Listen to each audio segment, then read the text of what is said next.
Bismillahirrahmanirrahim and Assalamu alaikum, my dear friends and great Pakistani citizens.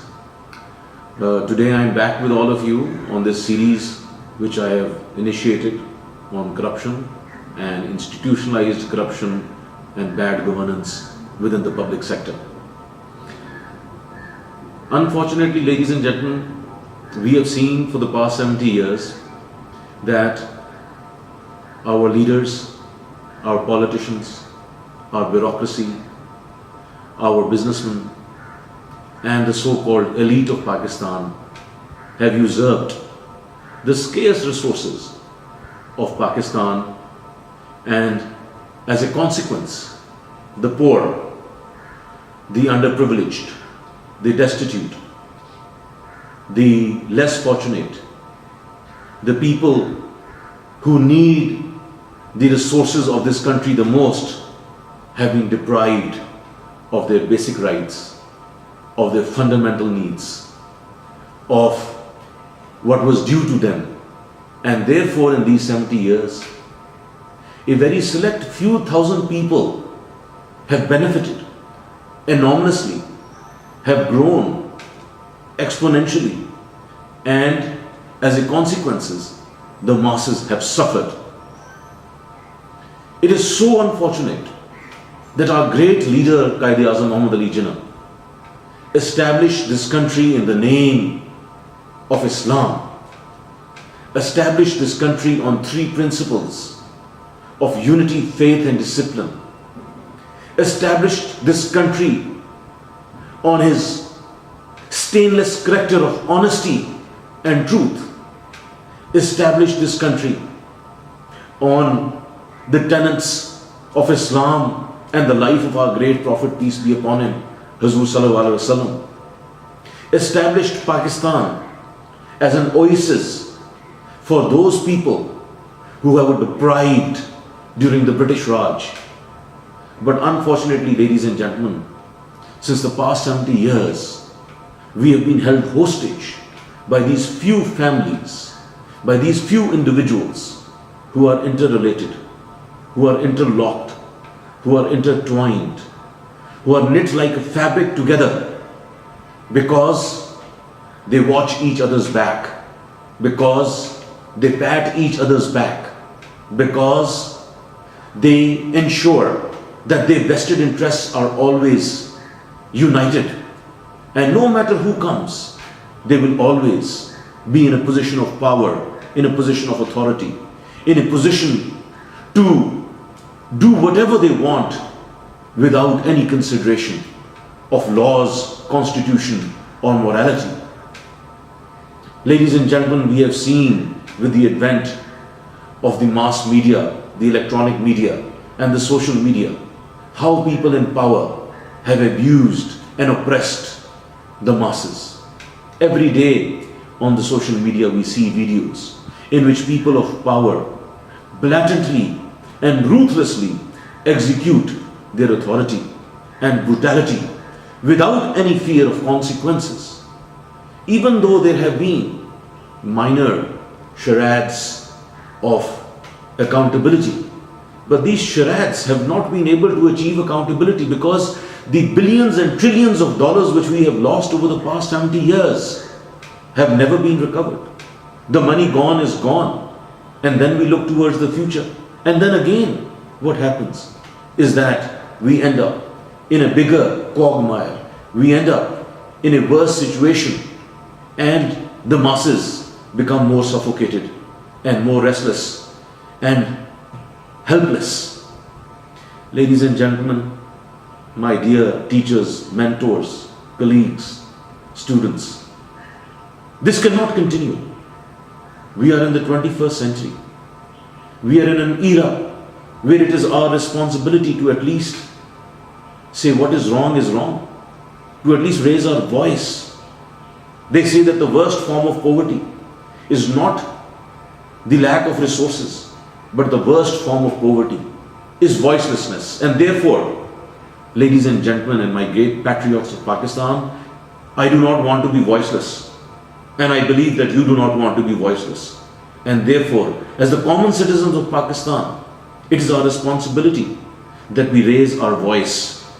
We raise our voice so that we do not suffocate in blindness.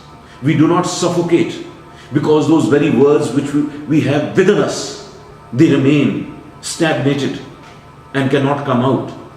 We have to learn to express ourselves truthfully, to express ourselves based upon facts, to bring forward as the intelligentsia the facts which are ruling our nation, the facts which basically have deprived Pakistan of the rule of law for everyone equitably and justly. They say, as you know, that justice delayed is justice denied. And similarly, justice hurried is justice buried. Why?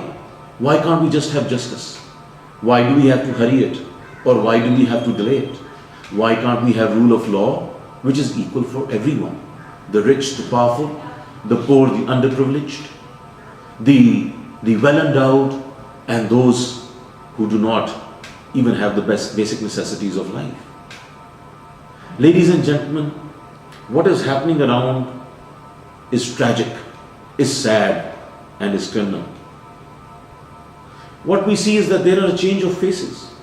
Yes, I truly believe that our Prime Minister Imran Khan is honest, is dedicated, is a patriot, has sacrificed, wants to bring about a change. But what about the people around him? What about those people who have usurped and randomly sacrileged our very resources? They have come back in the same costumes with different faces. They have come back with different positions. Why? Why are those people who everyone knows are corrupt, who everyone knows have abused their authority, who have abused their positions, who have indulged in nepotism and favoritism and corruption, who have doled out contracts worth billions of rupees and dollars to their friends, family, and fellow partners in crime, who have given salaries of millions of rupees to people who have done nothing, who have initiated projects for their own ayashi and benefits, who in a poor nation like Pakistan have been driving around in vehicles worth 5 crore rupees. Why? When we look across our border, when we look at India, when we look at Bangladesh, when we look at Sri Lanka, these countries are also from the same region. But their bureaucracy and their babus do not do what we do. Yes, there is corruption over there, but at least there is not this flaunting of money without any consideration for the grassroots. I mentioned last time that we hold events worth crores of rupees and billions of rupees in 5-star hotels. Thank God our great Prime Minister has notified that no more events in 5 and 4-star hotels. We should go to the community. We should go over there and hold community meetings. Bring people together to the grassroots. Bring people and stakeholders to the place where there are problems. We talk about stunting. Our great Prime Minister has talked about stunting. 51% is in the district of our Chief Minister of Punjab. And in his own constituency, it might be up to 70%, because never have any remedies or remedial measures been taken place over there.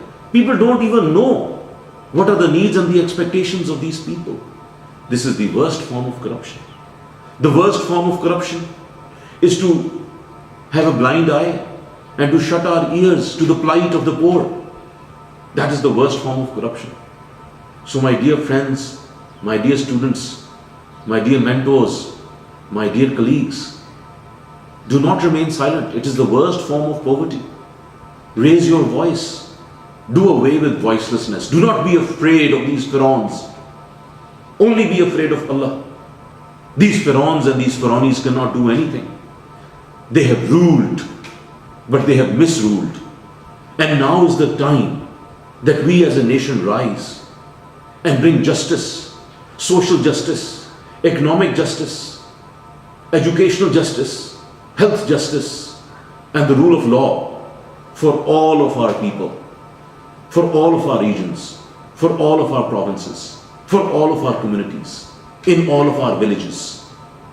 Ladies and gentlemen, I would like to read a verse from the Holy Quran, which is Surah number 3, verse number 110. You are the best of peoples, evolved for mankind, enjoining what is right, forbidding what is wrong, and believing in Allah.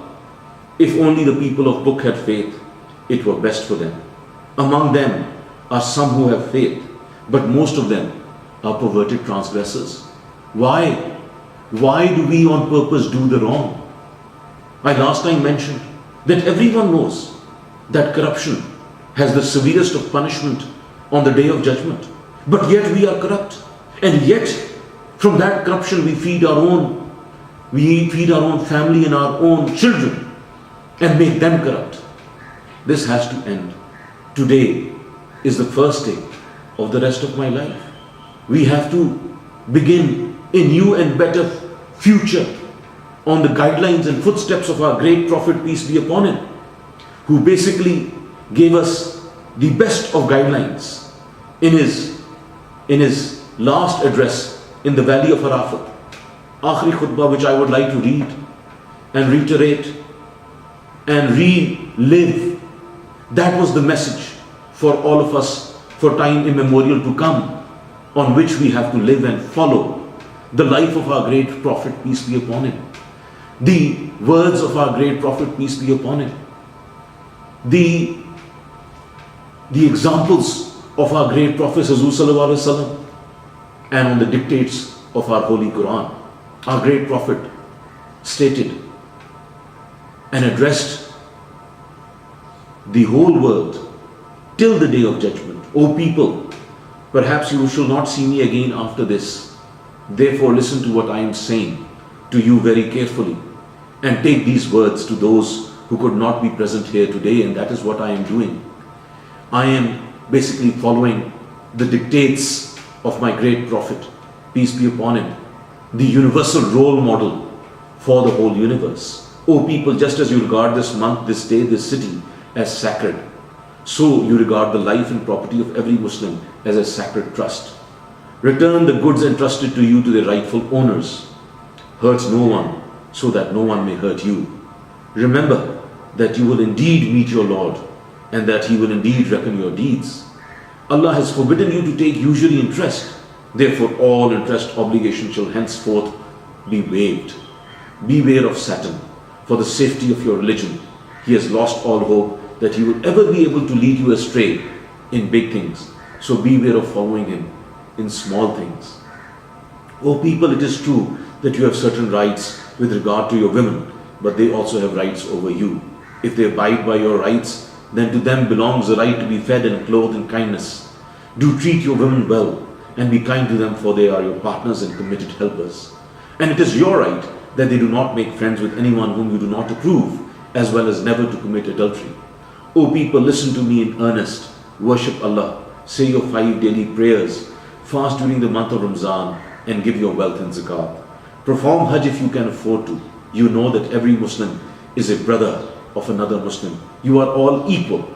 Nobody has superiority over another except by piety and good action.